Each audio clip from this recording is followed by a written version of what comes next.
Dzień dobry, nazywam się Petr Stowmasjan. Będę prowadzić rozmowę z panią Agatą Sznurą. Jesteśmy po imieniu. Cześć Agata. Cześć. W ramach projektu Intensywny trening oszczędzania energii, finansowanego ze środków programu Erasmus+, będziemy rozmawiać o tym, jak wygląda praca edukatora ekologicznego, ponieważ mamy ze sobą osobę, która ma za sobą tysiące godzin, dosłownie, tysiące godzin edukacji ekologicznej i w ramach tego podcastu chciałem zapytać Agatę właśnie, na czym polega praca edukatora ekologicznego, no w ogóle, czy to jest potrzebne, czego oczekują od niej uczestnicy wielu działań edukacyjnych, które prowadzi. Agata pracuje zarówno z seniorami, jak i z młodzieżą, zarówno prowadzi wykłady, jak i aktywne uczestnictwo warsztatowe, spacery badawcze, domki dla owadów i tak dalej, i tak dalej. Dobra, Agata, to może tak, zaczniemy od tego, na czym według ciebie polega praca edukatora ekologicznego? Myślę, że praca edukatora ekologicznego to nie tylko promowanie wiedzy, ale tak naprawdę uczenie się praktycznych wskazówek, praktycznych działań do tego, jak możemy zmieniać sytuację ekologiczną na świecie, czy w swojej lokalnej społeczności, może bardziej tak się na tym skupiła. No dobra, czyli jakich? Czego twoim zdaniem ludzie powinni wiedzieć, aby właśnie być bardziej uświadomieni ekologicznie? Czego powinni się uczyć? No, ja myślę, że powinniśmy zacząć od takich podstaw, które gdzieś tam są tak naprawdę wpajane nam od małego, ale nie zawsze o nich pamiętamy tak naprawdę w codziennych sytuacjach. I myślę, że współpraca z seniorami też głównie pokazuje nam to, że te podstawy, one są dla nich znane tak naprawdę od początku swojego życia. To nie jest coś, jeżeli my z nimi współpracujemy, to nie jest coś nowego dla nich, to nie jest coś odkrywczego dla nich.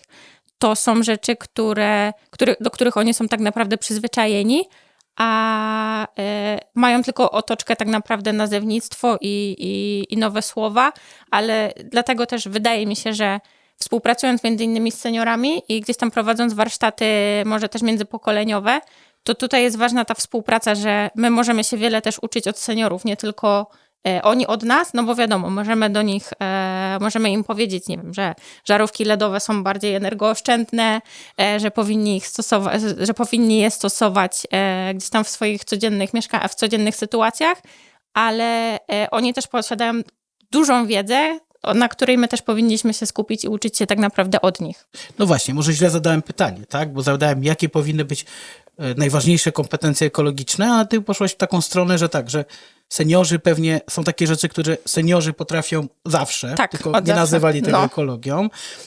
I są takie rzeczy, które jakby oni mogą nie wiedzieć, a powiedzmy młodzi, którzy są bardziej tacy technologicznie świadomi, mogą wiedzieć, ale dobra, spróbujmy może podpowiedzieć.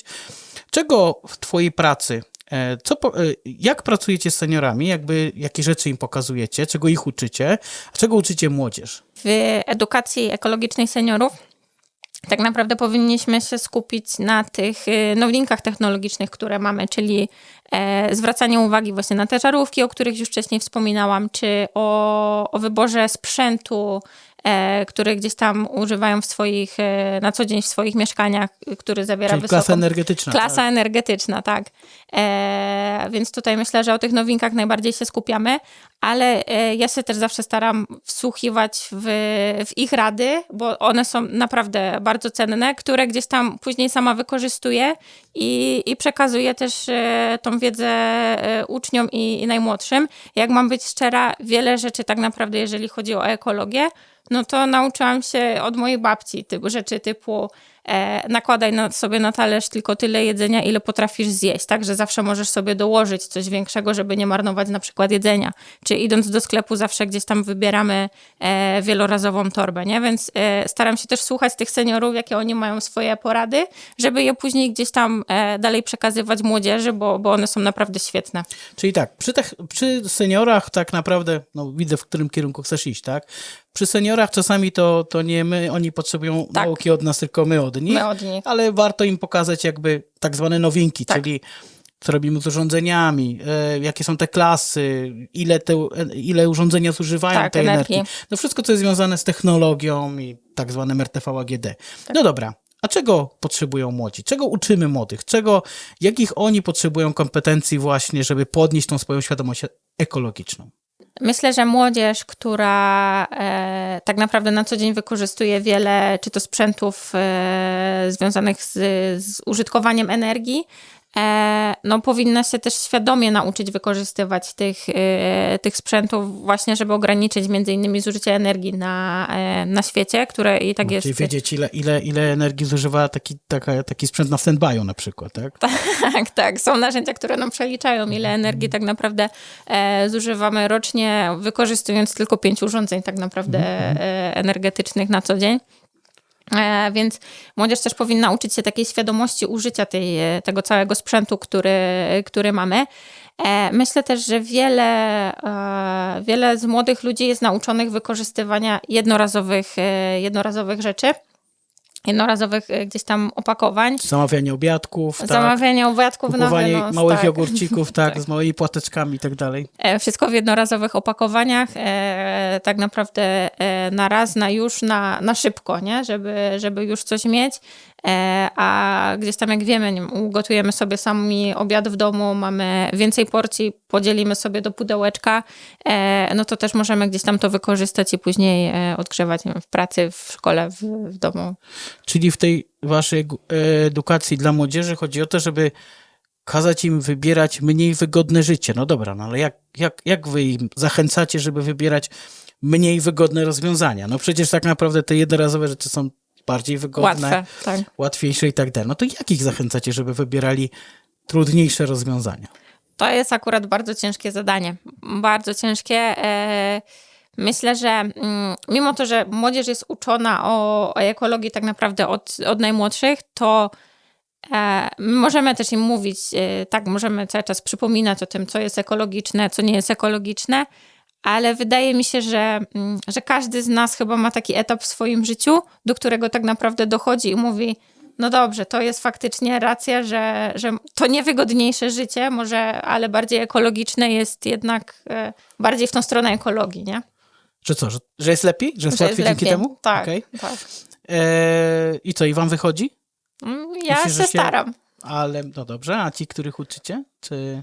Myślę, że świadomiej patrzą. Już tak nawet jak sobie w przerwach rozmawiamy, to że już świadomiej na to patrzą po prostu, bo nie zwracają na to uwagi, że na przykład, nie wiem, idą, zamawiają w McDonaldzie i mają z automatu doliczoną opłatę za kubek, nie? A tutaj tak naprawdę to też gdzieś tam nam generuje później jakieś oszczędności, nie tylko jeżeli chodzi o zużycie jakichś surowców, ale też oszczędności w portfelu, możemy na to popatrzeć. A może jest tak, że ekologiczny jest ten człowiek, który dostaje pierwszy rachunek za prąd w życiu i zaczyna rozumieć, że może warto i że może nie trzeba w ogóle edukować ekologicznie, wystarczy, że po prostu dostają rachunek za prąd do zapłacenia. Co myślisz?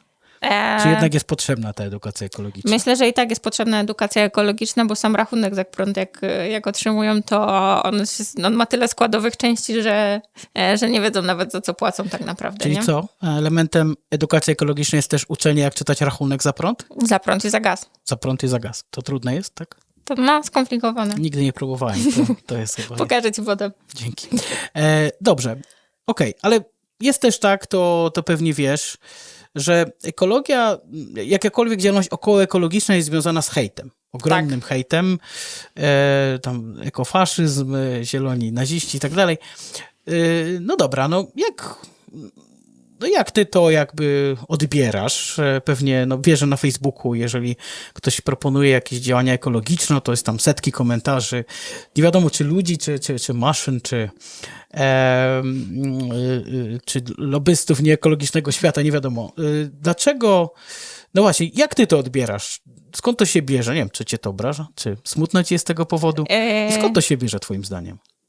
Właśnie to jest dobre pytanie, skąd się bierze cały hejt w internecie może, tak, ale ostatnio się nad tym Powiedziałeś hejt w internecie, czyli na żywo, jak jesteś, na przykład idziesz do jakiejś grupy i tak dalej, to nie spotykasz, tak? Nie. Nigdy. Okay. Nie, z tym się nie spotkałam, właśnie bardziej typowo w internecie i nawet gdzieś tam ostatnio widziałam posta z inicjatywy ekologicznej, I gdzieś tam były tylko komentarze typu, no i super, co to za inicjatywa ekologiczna, skoro wsadziliście kwiatki w torf, który gdzieś tam ogranicza dostęp do roślinności i posadziliście drzewka, które są drzewkami ozdobnymi i już nie produkują gdzieś tam tlenu.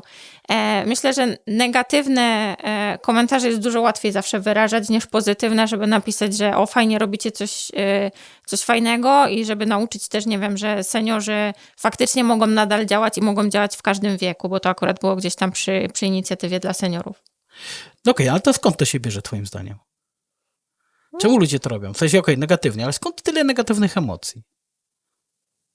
Nie wiem, może sami nie potrafią się tak naprawdę zmobilizować i działać też na rzecz ekologii. Okej.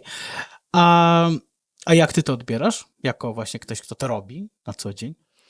Ja już staram się nawet nie reagować na te wszystkie negatywne komentarze, które gdzieś tam są odbierane. Staram się działać dalej, no bo skupiając się tylko tak naprawdę na tych negatywnych komentarzach w internecie już nic więcej nie zrobimy, a powinniśmy moim zdaniem nadal gdzieś tam działać w tym kierunku, żeby było ekologiczniej może i też przyjazniej dla oka akurat w lokalnych społecznościach, jak tam realizujemy jakieś małe inicjatywy. Tak, to tu się z tą zgadzam, że ekologia to nie są to nie tylko właśnie duże projekty, Tak. to nie tylko właśnie jakieś wielkie inwestycje, chociaż to też. To też, tak. Myślę, że energia atomowa jest bardzo ekologiczna i myślę, że się z tym zgadzamy, ale to przede wszystkim taka praca u podstaw, takie edukowanie ludzi, takie zrozumienie właśnie dlaczego coś jest bardziej ekologiczne, coś jest mniej i taka właśnie świadoma rozmowa właśnie z tymi młodymi, że czasami trzeba zrezygnować trochę z wygody, no i wtedy nawet i ekologii. bywa przyjemniej, no bo jednak jak się człowiek nauczy gotować, to jest znacznie ekologiczniejszy, no i to chyba zdrowsze i lepsze trzeba do tego dojrzeć. Więc tak, no myślę, że to jest wartościowe. To myślę, że taka praca edukatorów, mimo że właśnie spotyka się z takim hejtem, czasami też niezrozumieniem, dlaczego to robicie, jest jedną z najważniejszych części jakby zmiany świata na lepsze. Więc co, Agata, chciałabyś zaproponować, polecić twoją pracę innym, czy może jednak powiedzieć, trzymajcie się od tego z daleka.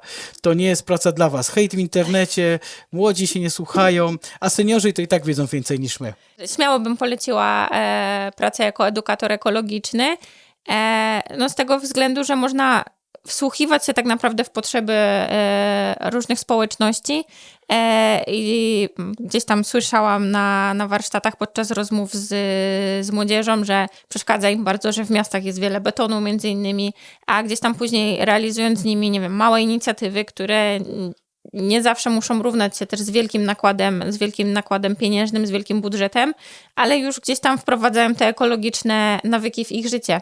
I ja czasami w sumie tak wewnętrznie też się cieszę, że młodzież wytyka, że w mieście jest coraz więcej betonu, a na przykład brakuje parków, w których mogą spędzać po prostu czas i gdzieś tam nie wiem, się wychillować po zajęciach po To jest szkole. nasze wspólne doświadczenie. To Tak. jest ciekawe, że jak się rozmawia z młodymi ludźmi, no to oni naprawdę bardzo to poważnie traktują, tak? Że jakby to nie są dla nich tylko slogany, tylko oni naprawdę, ludzie kochają tą naturę i myślę, że im naprawdę tego brakuje. Tak. Szczególnie w naszych śląskich miastach.